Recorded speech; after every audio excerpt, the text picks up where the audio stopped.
Hugo, um homem cuja alma havia sido cruelmente desgastada pelas engrenagens implacáveis da cidade, decidiu um dia, em um ímpeto de desespero, afastar-se das sombras que o sufocavam, daquelas ruas febris e tumultuadas que pulsavam com a insaciável fome do progresso. Afastar-se, sim, de tudo que ele conhecia, das vozes sem rosto, das luzes insidiosas que cegavam os olhos e do fumo do trânsito que tornava até o ar um veneno. Havia algo em sua essência que clamava por um refúgio, um escape daquelas garras invisíveis que o apertavam no peito. E assim, com a alma imersa em um torvelinho de angústia, ele procurou um local esquecido pelo tempo, um retiro perdido nas montanhas, onde pudesse finalmente ouvir sua própria voz, longe das correntes da vida moderna. Na quietude da montanha, Hugo encontrou um pequeno casebre. Era um refúgio singelo, porém carregado de uma quietude inusitada. As paredes de madeira, escurecidas pelo tempo, emanavam o cheiro de antiguidade, e o silêncio, esse silêncio abissal, envolvia tudo, como um manto pesado e quente. A casa estava sozinha, à margem do mundo, coberta pelas sombras de árvores escuras e por um céu que, em noites despejadas, se tornava uma tapeçaria estrelada. O vento que à noite cortava as colinas era sua única companhia, sussurrando segredos antigos nos ouvidos do solitário homem. Hugo, tomado por um êxtase de alívio, pensou que finalmente havia encontrado a paz. Seus dias eram passados na escrita, em busca de dar forma a um livro que sempre protelara, uma obra nascida da tormenta de sua alma. Porém, logo ele descobriu que, por mais distante que estivesse da cidade, o tormento não o havia deixado. Nas primeiras semanas, ele começou a perceber algo estranho e inexplicável. Gotas de água. O som que elas produziam ao cair era suave, mas imperturbável, como um lamento distante que se repetia incessantemente. Primeiro uma gota no banheiro, depois uma outra no corredor, e então uma terceira numa madrugada fria na cozinha. Hugo, pensativo, procurou por toda a casa, procurando fontes possíveis para aquela inquietante chuva interna, mas não encontrou explicação. As torneiras estavam fechadas, os canos intactos, nada estava quebrado, nada estava visivelmente danificado. Contudo, a umidade persistia, e o som da água pingando parecia tornar-se cada vez mais presente, como uma melancólica sinfonia de desgosto que não podia ser silenciada.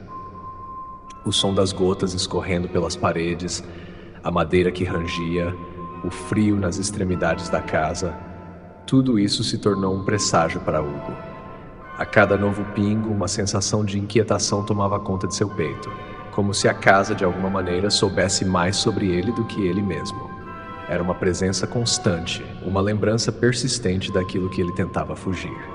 Como se o espaço ao seu redor estivesse respirando, não como uma casa qualquer, mas como uma extensão de sua própria alma, que, silenciosa e insidiosa, se manifestava de maneira inusitada e incompreensível. Foi em uma noite em que o vento uivava de forma quase sobrenatural pelas frestas da casa que Hugo, atormentado pelo som da água, decidiu subir ao sótão. O ambiente era escuro, um espaço que ele até então evitara, quase com um pressentimento instintivo de que algo ali não era bom. A porta de madeira rangia ao ser aberta e o cheiro de mofo e de umidade era denso, quase palpável. Cada passo que dava parecia ecoar mais alto do que o anterior, e ele sentia como se algo o observasse. No centro do sótão, em um canto sombrio, estava um objeto peculiar, um espelho. Não era um espelho comum. Sua moldura era antiga, trabalhada com finos detalhes que o tempo tinha suavizado, tornando-os quase imperceptíveis, mas com uma elegância soturna, quase fúnebre. Ele se aproximou com cautela, os olhos fixos na superfície do vidro, que refletia a luz mortiça que penetra pelas frestas do telhado. Mas não era só o reflexo da madeira escura que ele via. Não. O espelho parecia pulsar, como se estivesse vivo, e as gotas d'água que o cobriam, escorrendo lentamente pelo vidro, formavam um padrão quase hipnótico. A água, que antes parecia ser apenas uma invasão física, agora se revelava como algo muito mais profundo. Cada gota que escorria parecia transportar consigo não apenas o peso do tempo, mas algo ainda mais insidioso.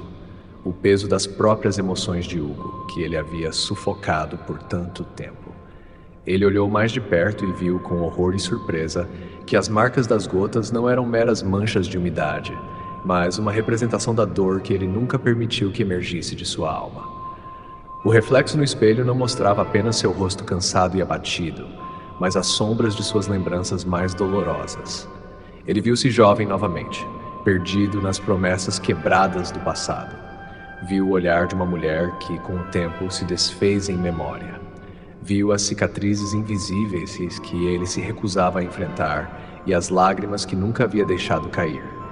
O espelho estava então, não só refletindo a imagem de Hugo, mas também os gritos da sua alma sufocada. Cada gota que escorria pela superfície não era uma simples manifestação da umidade, mas uma lágrima contida, uma dor não expressa, uma frustração que ele, durante tanto tempo, tentara esconder sob o manto da indiferença. A casa que antes lhe parecia um santuário agora se revelava como um reflexo distorcido de sua própria psique atormentada. Naquele momento, uma epifania, amarga e dolorosa, desceu sobre ele como uma tempestade sem fim. As gotas que caíam não eram apenas água, mas a manifestação de sua própria solidão, de sua tristeza mal resolvida, de seu abandono interior. Ele compreendeu então que a casa não era apenas um espaço físico, mas uma representação do que ele se tornara, um homem vazio, cheio de feridas não cicatrizadas, que agora transbordavam como o líquido que ele via escorrer do espelho. A umidade, os vazamentos, as infiltrações, tudo aquilo era a expressão material do seu próprio sofrimento. E finalmente, Hugo entendeu que não poderia mais fugir de si mesmo. Ele não podia mais adiar o confronto com suas próprias emoções, com suas próprias lágrimas, com seu próprio passado. O espelho, antes uma simples peça decorativa, agora era a janela para sua alma. Uma alma atormentada que, ao ser finalmente confrontada, poderia, enfim, encontrar um alívio. A água cessou de cair. O som das gotas desapareceu como uma melodia que se esvai ao vento. O espelho, agora limpo, refletia um Hugo transformado. Ele havia enxugado suas lágrimas, não mais com o braço da indiferença, mas com a aceitação daquilo que era. E na quietude daquela casa, Hugo encontrou pela primeira vez em sua vida a paz que tanto procurava. Mas essa paz não era uma fuga, era um enfrentamento. A casa, assim como sua alma, foi curada, não pela ausência da dor, mas pela aceitação dela. E o espelho, agora silencioso, ainda refletia o homem que Hugo se tornara, um homem que finalmente se permitiu sentir.